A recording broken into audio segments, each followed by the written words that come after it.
ಮಂಗಳಾರತಿ ಸ್ವೀಕರಿಸುವಾಗ ನೀವು ಈ ತಪ್ಪು ಮಾಡ್ತಿದ್ದೀರಾ? ಸರಿಯಾದ ಕ್ರಮ ಯಾವುದು? ನಾವು ದೇವಸ್ಥಾನಕ್ಕೆ ಹೋದಾಗ ಅಥವಾ ಮನೆಯಲ್ಲಿ ಪೂಜೆ ಮಾಡುವಾಗ ಮಂಗಳಾರತಿ ತಗೊಳ್ಳೋದು ಒಂದು ಪವಿತ್ರವಾದ ಕ್ಷಣ.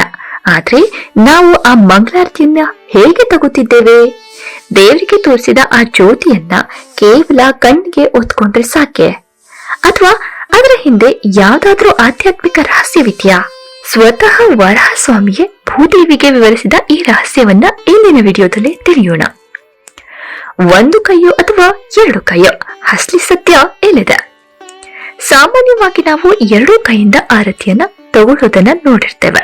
ಆದ್ರೆ ಶಾಸ್ತ್ರಗಳ ಪ್ರಕಾರ ಇದು ಸರಿಯಲ್ವಂತೆ. ಮಂಗಳಾರತಿನ ಯಾವಾಗ್ಲೂ ಬಲಗೈಯಿಂದ ಮಾತ್ರ ಸ್ವೀಕರಿಸಬೇಕು. ಬಲಗೈ ಶುದ್ಧತೆ ಮತ್ತು ದೈವಿಕ ಶಕ್ತಿಯ ಸಂಕೇತ. ವರಹ ಸ್ವಾಮಿ ತನ್ನ ಪತ್ನಿಯಾದ ಭೂದೇವಿಗೆ ತಿಳಿಸುವಂತೆ ಆರತಿಯನ್ನ ಸ್ವೀಕರಿಸುವಾಗ ಭಕ್ತಿ ಮತ್ತು ಏಕಾಗ್ರತೆ ಬಹಳ ಮುಖ್ಯ.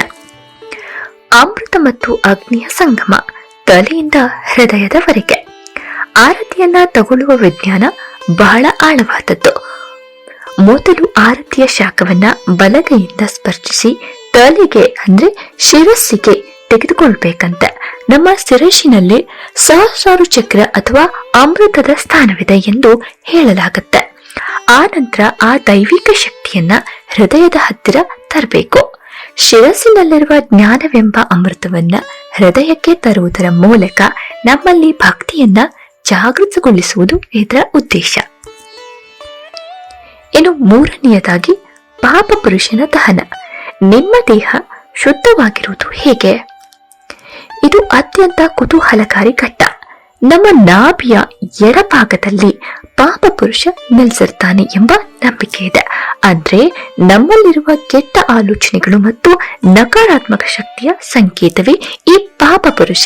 ನಾವು ಆರತಿಯ ಅಗ್ನಿಯನ್ನ ಹೃದಯಕ್ಕೆ ತಂದಾಗ ಆ ಅಗ್ನಿಯು ನಮ್ಮ ನಾಭಿಯ ಎಡಭಾಗದಲ್ಲಿರುವ ಪಾಪ ಪುರುಷನನ್ನ ಸುಟ್ಟು ಭಸ್ಮ ಮಾಡುತ್ತದೆ.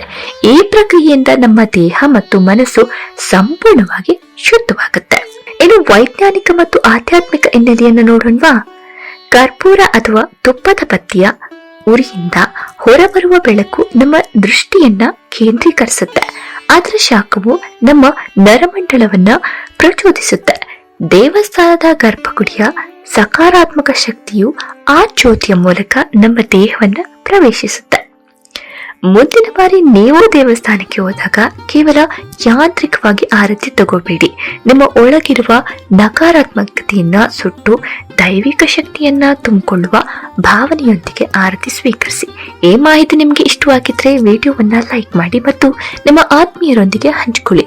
ಧನ್ಯವಾದಗಳು. ಭಕ್ತಿ ಮಾರ್ಗದಲ್ಲಿ ಮುನ್ನಡೆಯೋಣ.